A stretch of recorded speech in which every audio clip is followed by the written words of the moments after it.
الشيطان الرجيم.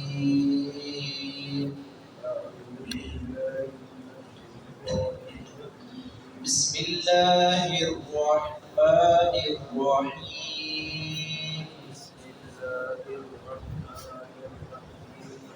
والله الذي أرسل الرياح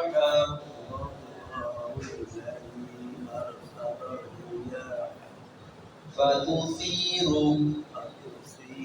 سحابا فسقناه إلى بلد ميت فأحيينا به الأرض بعد موتها كذلك النشور. اللہ رب العزت نے مثال دی ہے قرآن کریم کے متعدد مقامات پر مردہ زمین کی، کہ مردہ زمین کو اللہ رب العزت کس طرح دوبارہ سے زندہ کرتا ہے۔ ہوائیں آتی ہیں، ہواؤں کے ذریعے سے پھر یہ بادل جو ہے وہ پھیلتے ہیں اور بارش برساتی ہیں۔ مردہ زمین ہے، کلر والی شور والی زمین ہے، اور جس کے اندر کوئی چیز نظر نہیں آتی اور ویرانہ ہی ویرانہ نظر آتا ہے، تو اس مردہ زمین کو اللہ رب العزت رحمت کی بارش سے دوبارہ زندہ کرتا ہے، اور وہاں پھولیاں، وہاں نباتات اگتے ہیں، وہاں حشرات الارض پیدا ہوتے ہیں۔ تو یہ مردہ زمین کی مثال اللہ رب العزت نے جگہ جگہ دی ہے، اور ان لوگوں کو بالخصوص سمجھایا ہے کہ جو لوگ انکار کرتے ہیں مرنے کے بعد بیعصت اور اٹھائے جانے کا، آخرت کے دن اللہ رب العزت کے حضور حاضری جو ہوگی، تو اس کا انکار کرتے ہیں کہ اللہ رب العزت جو مردہ زمین کو زندہ کر سکتا ہے، کیا وہ انسان کو دوبارہ پیدا نہیں کر سکتا؟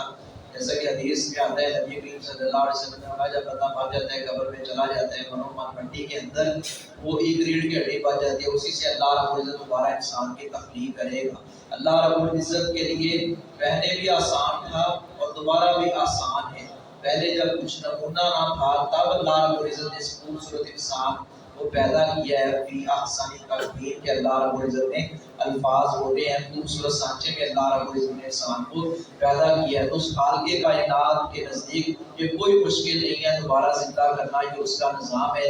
اس زمین کی مثال دے کر اللہ رب العزت نے ہمیں سمجھایا ہے کہ جس طرح یہ مردہ زمین زندہ ہوتی ہے، اسی طرح اللہ کے حکم سے یہ مردے زندہ ہو کر اللہ رب العزت کے حضور ان کی حاضری ہوگی۔ واللہ، اور اللہ رب العزت اللہ سے کو ذات ہے، ارسلہ بھیجتا ہے، الریاح ہوائیں، ریح کی جمع ریح کہتے ہیں ہوا کو، اور الریاح جمع ہے ہوائیں۔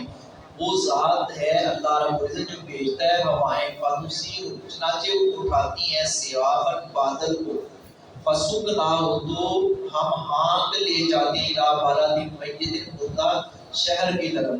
ان بادلوں کو اللہ رب العزت میں ہم مردہ شہر کی طرف لے جاتے ہیں، مردہ زمین کی طرف لے جاتے ہیں، اور مردہ زمین پر پھر کیا ہوتا ہے، فأحیینا پھر ہم زندہ کرتے ہیں بِهِ الْأَرْضَ اس کے ذریعے سے زمین کو۔ انسان جن مشاہدات کو بالخصوص وہ لوگ جو قیامت کا انکار کرتے ہیں، وہ مشاہدات میں جو چیزیں آ جائیں ان کو تو تسلیم کرنے کے لیے تیار ہو جاتا ہے، لیکن جو مشاہدے سے نہ حالانکہ ملتی جلتی چیز ہے اس کا انکار کر دیتا ہے۔ یہ انسان اپنی انا کا مسئلہ بنا کر یا حق کو ٹکراتے ہوئے باطل نظریات سے تعلق رکھنے والے لوگ اس طرح کا مظاہرہ کرتے ہیں۔ تو اللہ رب العزت نے فرمایا کہ اس زمین کو اللہ سے پہلے بعد پہنچ گیا، اس کے مردہ ہو جانے کے بعد زمین مردہ تھی، زمین بالکل ناکارہ نظر آ رہی تھی، لیکن اللہ رب العزت کے حکم سے بارش رحمت کی برسی اور وہ زمین نباتات پیدا کرنے کے، اگانے کے قابل ہو گئی۔ اسی زمین سے مینڈک نکل رہے ہیں، اسی زمین سے رنگ برنگی مخلوقات، حشرات الارض نکل رہے ہیں۔ کذالک اسی طرح ہوگا النشور دوبارہ اٹھایا جانا۔ جس طرح اللہ رب العزت مردہ زمین کو اٹھاتا ہے، وہاں سے پھولیاں اور نباتات پیدا کرتا ہے، وہاں سے حشرات الارض پیدا کرتا ہے، اسی طرح اللہ رب العزت نے فرمایا کہ انسانوں کو بھی اللہ رب العزت مردہ انسانوں کو اس زمین سے اٹھائے گا، جیسا کہ اللہ رب العزت نے یوں بھی بیان فرمایا، یومئذ تحدث اخبارہا، یہ زمین جو ہے وہ سب کچھ جو ہے نا وہ نکال دے کے خبریں دے گی۔ زمین اپنا بوجھ جو ہے وہ نکال دے گی، سب کچھ نکل کر سامنے آ جائے گا اور اللہ کے حضور سب حاضر ہوئے۔ اللہ ہمیں اس دن کی تیاری کرنے کی توفیق دے۔